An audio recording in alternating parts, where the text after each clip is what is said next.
ప్రధానమంత్రి అయిపోయాడు ఐగుప్తు.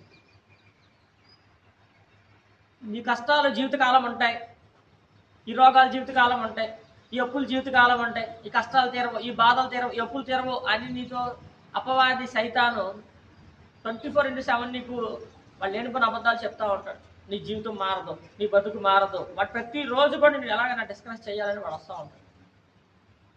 అందుకే దేవుడు చెప్తాడు, వింటు వల్ల విశ్వాసం కలుగుతుంది. నువ్వు వినాల్సింది దేవుడి వాక్యాన్ని వినాలి. వింటం వల్ల నీకు విశ్వాసం వస్తుంది. ఏం విశ్వాసం? ఈ రోగం నుంచి నేను స్వస్థత పొందుకుంటాను, ఈ వ్యాధి నన్ను చంపదు, ఈ అప్పులు నన్ను చంపలేవు, నేను అప్పులు తీరుస్తాను, నేను తలగా ఉంటాను, నేను తోకగా ఉండను. అపవాది ప్రతిరోజు కూడా వాడు డిస్కస్ చేయడానికి కూడా వస్తాడు. అందుకే నువ్వు ప్రతిరోజు ప్రార్థన చేసే అలవాటు, ప్రతిరోజు బైబిల్ చదివే అలవాటు నీకు ఉండాలి.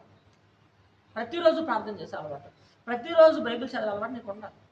నిన్ను నువ్వు ఎంకరేజ్ చేసుకోవాలి దేవుడి వాక్యం